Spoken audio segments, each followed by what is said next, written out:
Innis and Gunn, the craft brewery out of Scotland, has released another beer here in Canada. I cannot believe the amount of beers that come over here from Scotland. It's fantastic. Oh, what be going down, people of the world? My name is Redbeard, and this is the Daily Drink Vlog for the beer of the today.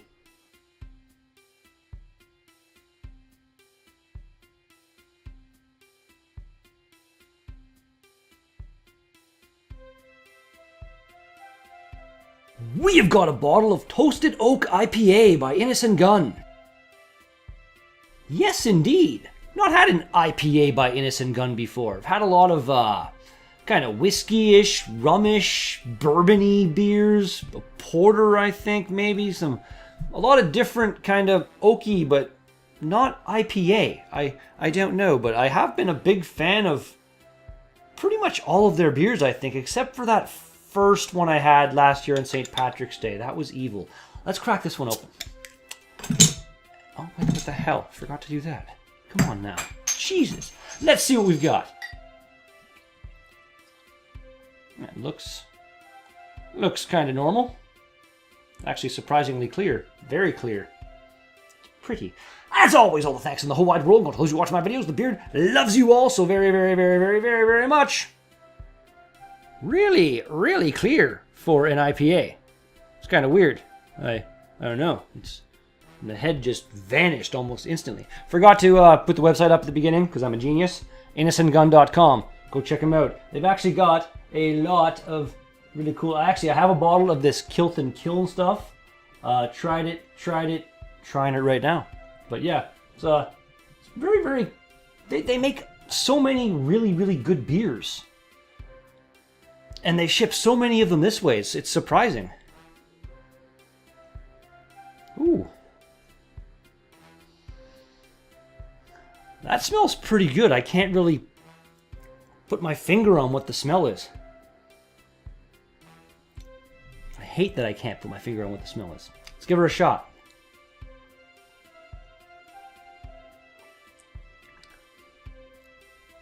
Oh. Oh my goodness. The toasted oak comes through in a big way. That is frickin' delicious beer. Let's do this. Cheers, everybody.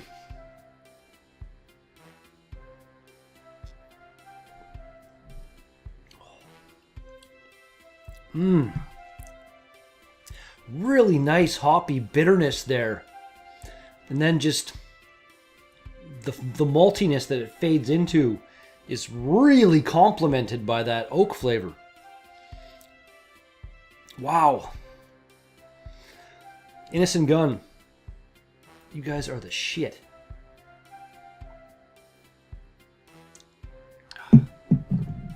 Delicious. Really, really good beer. Today being March 31st, on this date in 1949, the Dominion of Newfoundland, what it was called apparently, joined the Canadian Confederation and became the 10th province of Canada.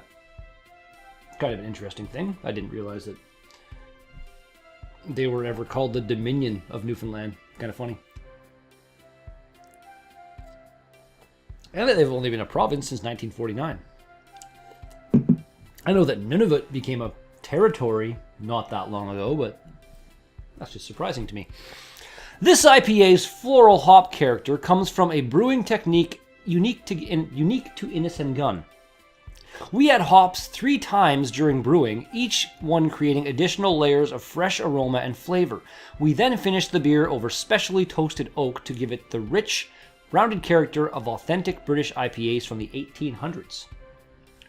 5.6% alcohol.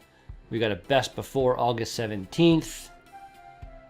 I'm going to say it would be best before a little bit before that. And the ingredients contains wheat and barley malt, because I can kind of accept that is their ingredient list because they do ship it all over the world and they put that stuff in a lot of different languages. Even though the saying on the beer is only in English, they're kind of pandering to other cultures and languages, but not totally, or something. I don't know.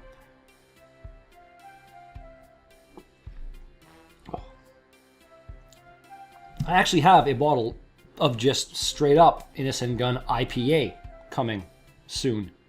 And then there's some kind of spiced porter, I believe, that I have in the fridge as well from these guys. And that Kiln, whatever the hell it's called, beer. They make so many beers. On this date, 1966, the Soviet Union launched Luna 10, which would later become the first space probe to enter orbit around the moon. It looks kind of like some kind of, I don't know, robot from a shitty old sci-fi TV show or something.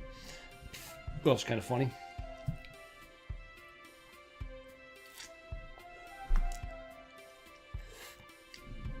Impressive as hell they did in 1966, though.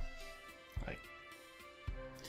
You'd really think that space travel would have advanced more than it has since, like, we went to the moon. Because it hasn't, like, we haven't been back. We go into orbit around the Earth, and that's about it. As far as people, got probes on Mars and shit, but rovers, I don't know. On this date, 1985, the first WrestleMania took place in Madison Square Garden in New York City. I didn't even know Mr. T was in the WWE or WWF as it was back then. And like that was the promotional poster for WrestleMania, the first one. And the headline,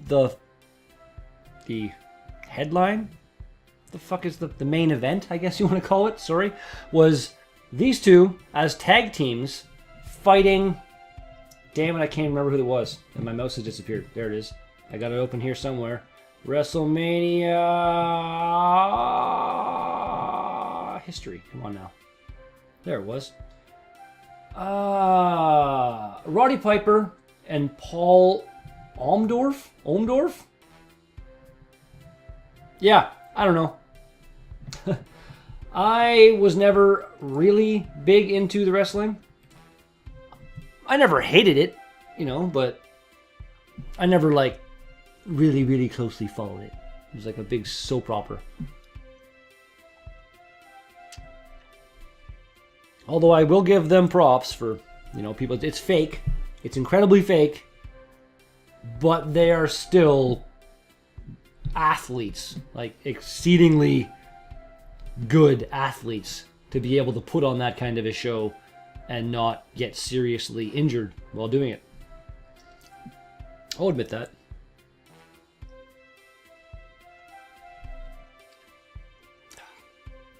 I'll also admit again, this is a really, really good beer. Aged over oak. Oak aged like no other beer.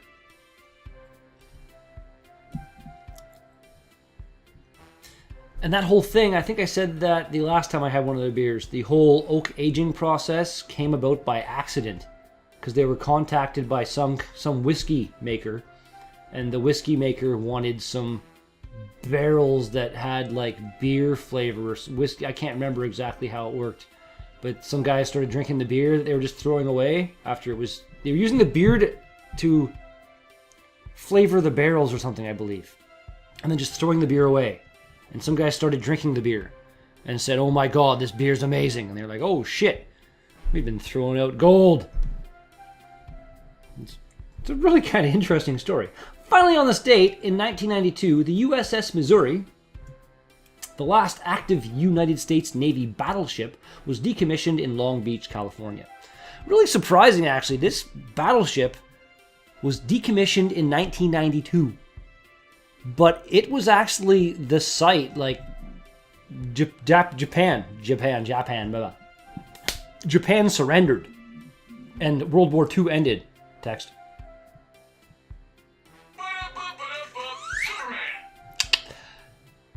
The war ended on that ship.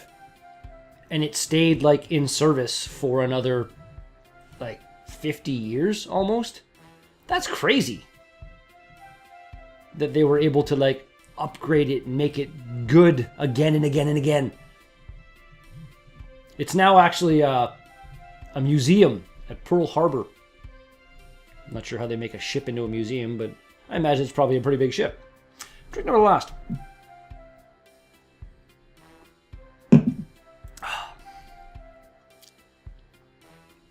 Innis and Gunn. I'm a big fan of you guys. I need to get like an Innis and Gunn t-shirt and a glass or something, because you make enough beers with enough frequency that I would like to be able to, I don't know, give a bit more love to you guys. I really am a big fan of your beer and your brewery. And Toasted Oak IPA is getting a rating of solid 9. That's a really, really good beer. I like it. And that's going to do it for today's Daily Drink vlog. Thank you so much for watching this video. If you liked it, then be sure to smash that like button. If you want to see more of my videos, then be sure to smash that subscribe button. And if you've got some to say to me, put some comments in the box down below. But thanks again, and I'll be back with another Daily Drink vlog tomorrow. Peace out! Come to the conclusion that I need to get an actual pair of mirrored sunglasses, because I'm looking at my screen right now, and you can kind of tell when I look away. I want to make it so you can't tell. Like, full-on Casey Neistat. Stealing.